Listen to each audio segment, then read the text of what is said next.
ఇప్పుడు ఆశాపు అనుకుంటున్నా, గర్వించు వారిని బట్టి నేను మత్సరపడితిని. మరణమందు వారికి యాతన లేవు, వారి పుష్టిగా ఉన్నారు. ఇతరులకు కలుగు ఇబ్బందులు వారికి కలగవు, ఇతరులకు పుట్టినట్లు వారికి తెగులు పుట్టదు.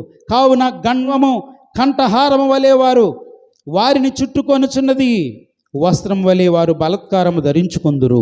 కొవ్వు చేత వారి కన్నులు మెరకలై ఉన్నవి, వారి హృదయాలోచన బయటికి కానవచ్చున్నవి.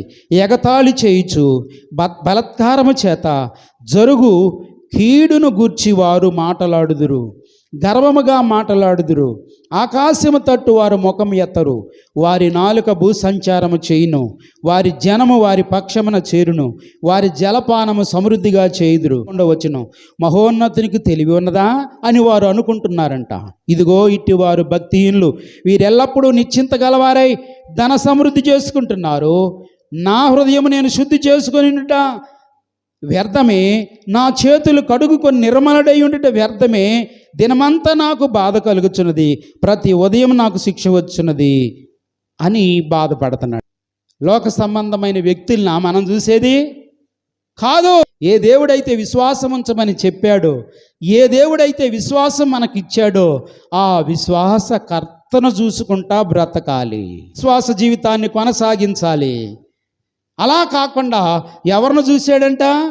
భక్తి లేని వారిని, గర్వించు వారిని, దేవుడు లేడు అనే వారిని చూసి జారిపోతున్నాడంట. మందిరానికి వెళ్తేనే మనకు మేలు కలుగుతుందా? ప్రార్థన చేస్తేనే మనకు మేలు కలుగుతుందా? వాక్యం చదివితేనే మనకు మేలు కలుగుతుందా?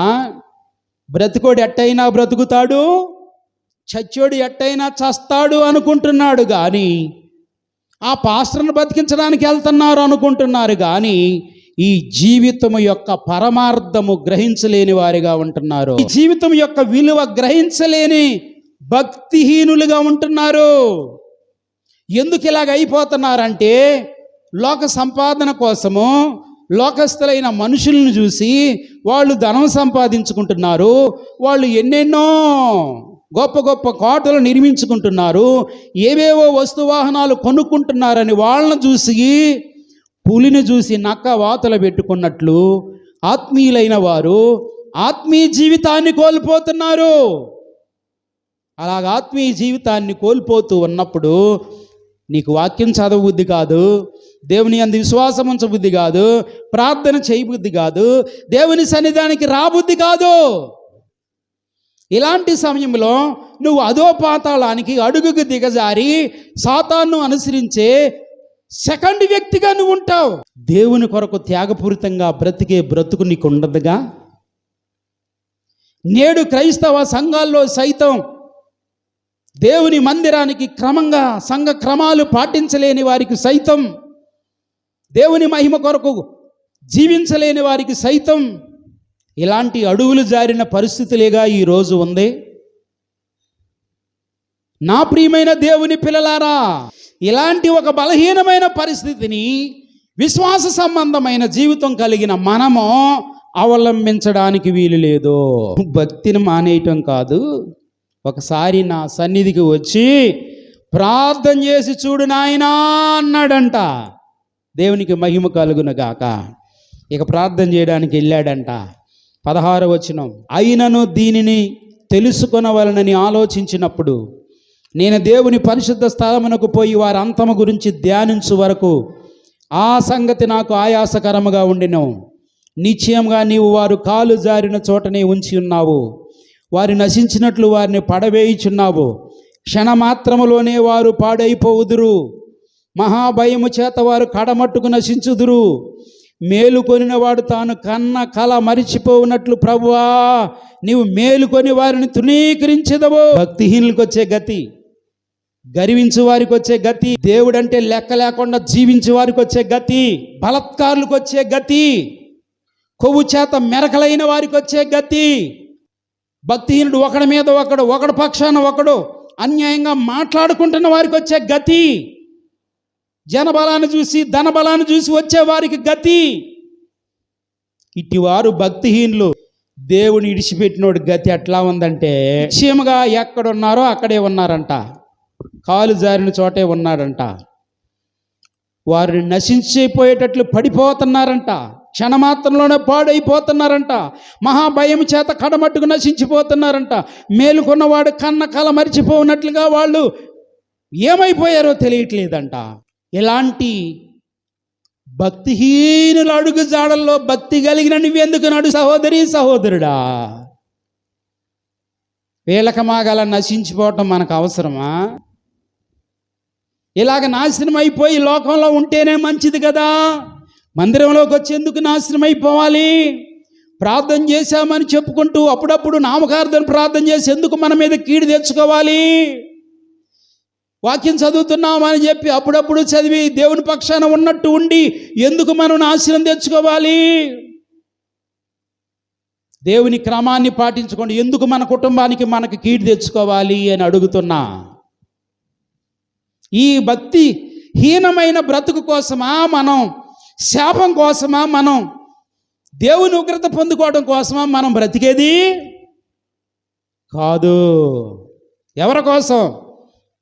విశ్వాస బలము చేత దేవుణ్ణి ఏమి నమ్మాము? మరణం వరకు నమ్మకంగా ఉండాలనే వారి వలే వాక్యము చేత, వాక్యాన్ని అంగీకరించిన మనము పాప పక్షాళన కలిగి దేవుని కొరకు బ్రతకాలి అనుకున్న వారి వలే బ్రతుకుటకు సంఘములో బలమైన ప్రార్థనా విజ్ఞాపనలతో కొనసాగుతున్న వారి వలే బ్రతకటం కొరకు ప్రభువు నేర్పిన ప్రార్థన కొరకు దేవునికి మహిమ కలుగును గాక మనం బ్రతుకుతున్నాం. ఆయన ఇచ్చిన విశ్వాసం కాపాడుకోవటం కోసం బ్రతుకుతున్నాం. ఆయన ఇచ్చిన వాక్యం హృదయంలో ఉంచుకోవడం, పాటించడం కొరకు బ్రతుకుతున్నాం. ఆయన మనకిచ్చిన ప్రార్థనా బలం కాపాడుకునే విషయం మనం బ్రతుకుతున్నాం. దేవునికి మహిమ కలుగును గాక. విశ్వాసి ఇందు కొరకు బ్రతకాలి. లోకం కొరకు, లోకస్తుల కొరకు, లోక ఆశల కొరకు విశ్వాసి కూడా బ్రతికి ఎందుకు నష్టపోవాలి అని ప్రభు పక్షాన్ని నిన్ను అడుగుతున్నా. దేవునికి మహిమ కలుగును గాక. ఇప్పుడు ఆసాపు వెళ్ళి దేవుని సన్నిధిలో ప్రార్థన చేస్తూ హృదయం మత్సరపడెను, నా అంతరంద్రియంలో నేను వ్యాకుల పడ్డాను. 22వ వచనం, తెలివి లేని పశుప్రాయుణ్ణి అయ్యాను, నీ సన్నిధిలో మృగము వంటి వాడినయ్యాను. తండ్రి, నీ సన్నిధి నన్ను ఎప్పుడు విడిచిపెట్టొద్దయ్యా. దేవునికి మహిమ కలుగును గాక.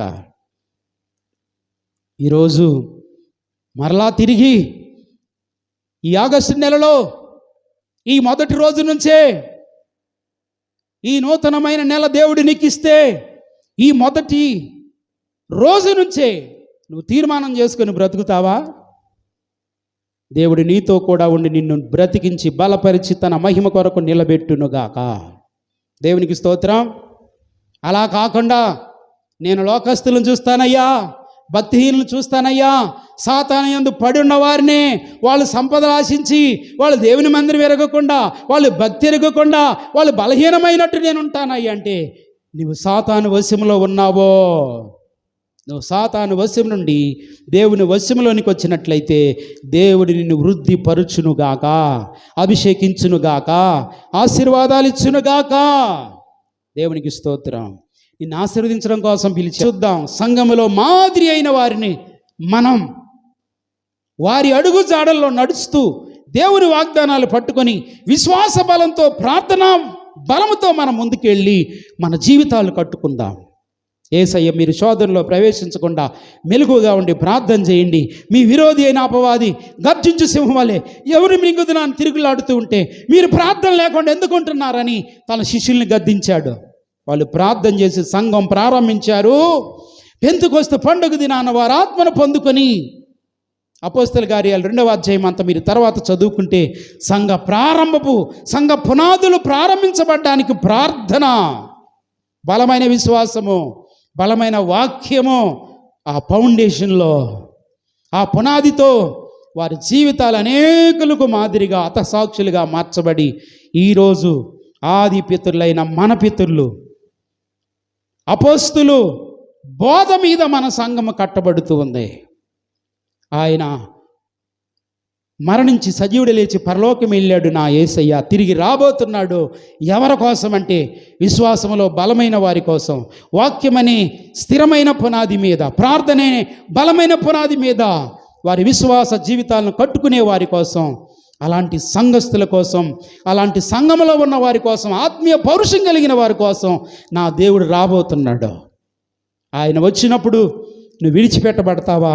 ఆయన వస్తే ఆయన మహిమ మేఘములో ఆయనతో పాటు వెళ్తావో నిశ్చయించుకొని నీ బలమైన ప్రార్థన ఆత్మతో నీవు నేను నింపబడుదుముగాక.